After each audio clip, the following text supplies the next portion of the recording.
Ukraine is having a hard time keeping up with Russia. Last year's counteroffensive fizzled out in little to nothing, and now they are retreating on the broad front. As you may remember, several high-ranking Western leaders have warned that the fall of Ukraine would simultaneously be the fall of the entire rule-based Western civilization. It therefore comes at no surprise that the same leaders are panicking as Russia demolishes hyped Western weapon systems and steamrolls Ukrainian defense lines. For months now, Western long-range missiles have stricken targets on Russian territory. Yet Western leaders have condemned it. The reason why is easily understood. Russia has namely, on several occasions, warned with severe retaliations should any other country take active part in the defense of Ukraine.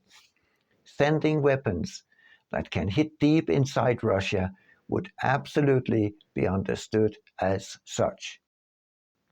For some time now, some countries like Latvia and Poland have been arguing that Ukraine needs long-range missiles and that NATO should support it. Now, the argument seems to be settled. In a tectonic shift, the German Chancellor Olaf Scholz and Poland's Deputy Defense Minister Cezary Tomczyk have declared that their countries now support Ukrainian strikes with NATO weapons on Russian territory. Logically, this would mean that Germany and Poland are ready for a standoff with Russia. Maybe we can check the two leaders. How are they doing in their respective seats?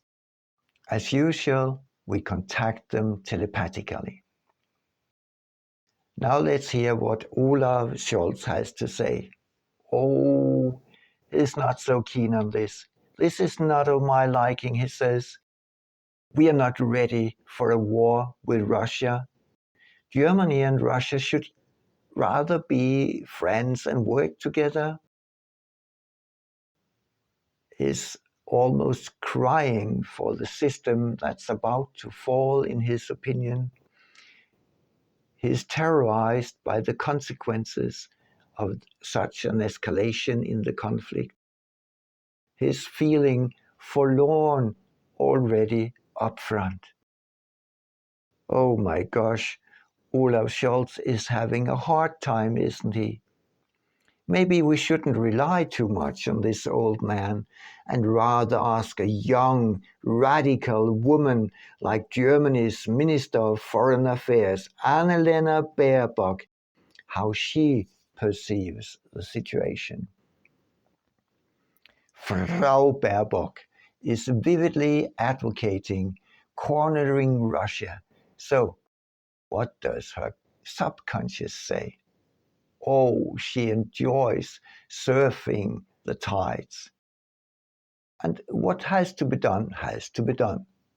Yet thinking of the consequences, it's overwhelming. Stubbornly, she pursues this goal, yet feeling weak and spiritless. Well, not very compelling messages from Germany. Let's hear what Cezary Tomczyk has on his subconscious mind.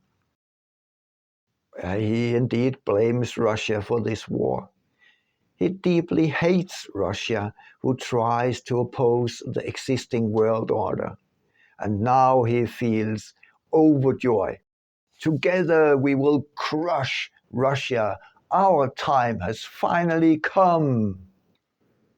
It looks like Cezary Tomczyk is representative of the Polish government. The question if Poland is prepared for a war with Russia does not seem to demand much of their attention, though.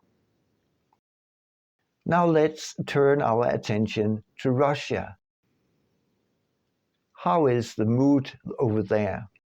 Well, Russia has felt very patient for years, but not anymore. The injustice that Russia has experienced has to stop now. The threshold for a response is shrinking by the day. Russia expects NATO countries to escalate the war. A response will be carefully calculated in order to stop the conflict in one overwhelming blow. Russia hopes, though, for the growing opposition in Ukraine to take power before the war escalates.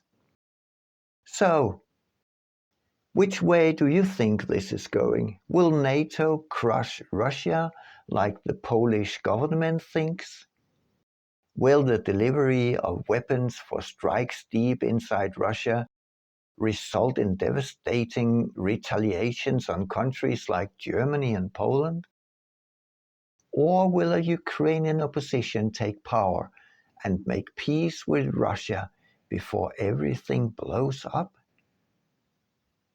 Paying attention to the silent voice of the subconscious is your birthright.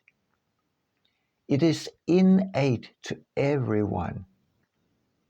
Visit our website to learn how to get access.